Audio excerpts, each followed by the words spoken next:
భగవతే రుద్రాయ శివ వశీకరణ మంత్రం. ఈ శివ వశీకరణ మంత్రంతో మనం ఇష్టపడినటువంటి వ్యక్తి మన దారిలోకి తెచ్చుకుని వారితో మనం జీవించేలాగా చేయవచ్చు. అయితే ఈ శివ వశీకరణ మంత్రం జపం ఏ విధంగా చేయాలి, ఎలా ఆచరించాలి, ఎటువంటి ఫలితాలు అనేటటువంటివి మనకి కలుగుతాయి అనేటటువంటి విషయాలన్నీ కూడా మీకు ఇక్కడ తెలియజేస్తాను. అయితే ముందుగా ఈ శివ వశీకరణ మంత్రాన్ని చాలా మీరు ఎవరైతే ఇష్టపడుతున్నారో ఆ వ్యక్తి మరలా మీకు మీ దగ్గరికి రావాలి, మీ మాట వినాలి, మీతో జీవితాన్ని అంతా కూడా గడపాలి. అది స్త్రీ అయినా సరే పురుషుడైనా సరే మరలా మీతో జీవితాన్ని గడపాలి అనేటటువంటి ఆలోచన ఉన్నవారు మాత్రమే ఈ శివ వశీకరణ మంత్రాన్ని జపం చేసుకోవాలి.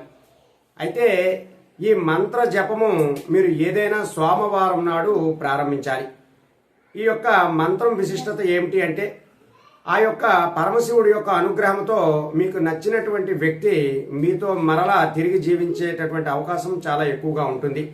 అయితే ఏవో చిన్నపాటి విభేదాల వల్ల మీ ఇద్దరి మధ్య అంటే భార్యాభర్త మధ్య కానీ లేదా ప్రేమికుడు ప్రేమికురాల మధ్య కానీ ఎటువంటి విభేదాలు వచ్చి కొంత ఎడబాటు అనేటటువంటిది ఉన్నది అంటే అటువంటి సందర్భాలలో ఈ మంత్ర జపం కనుక చేసుకున్నట్లయితే మీకు ఖచ్చితంగా మంచి ఫలితాలు అనేటటువంటివి వస్తాయి. ఆ పరమశివుడి యొక్క అనుగ్రహంతో మీ ఇద్దరు కూడా ఒకటయ్యేటటువంటి అవకాశం చాలా ఎక్కువగా ఉంటుంది. అయితే ఈ మంత్రము మీరు సోమవారం నాడు ఈ మంత్ర జపం అనేటటువంటిది ప్రారంభించాలి. ఈ మంత్ర జపము మీరు సోమవారం నుండి ప్రారంభించి 21 రోజులు కంటిన్యూగా ఈ మంత్ర జపం అనేటటువంటిది చేయాలి.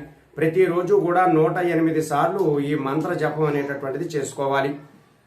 ఎప్పుడైతే ఈ మంత్ర జపము మీరు 21 రోజుల పాటు కంటిన్యూగా చేస్తారో 22వ రోజు నుండి మీరు 11 సార్లు లేదా 21 సార్లు ఈ మంత్ర జపం చేసినట్లయితే మీరు కోరుకున్నటువంటి వ్యక్తి మీ పట్ల ఆకర్షితురాలు లేదా ఆకర్షణకు గురయ్యి మీ దగ్గరికి వచ్చేటటువంటి అవకాశం ఎక్కువగా ఉంటుంది.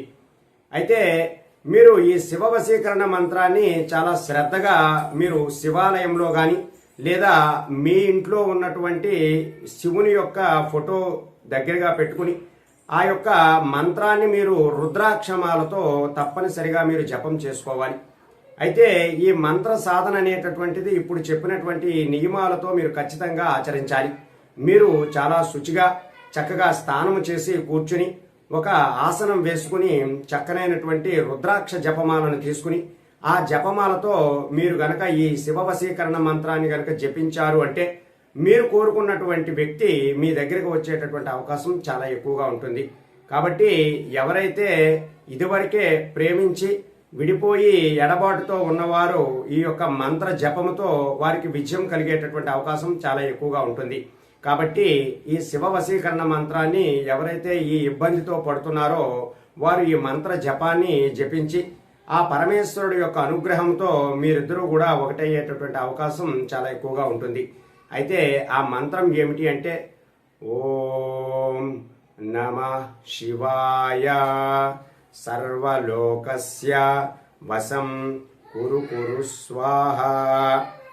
ఓం నమః శివాయ సర్వలోకస్య వశం కురు కురు స్వాహ.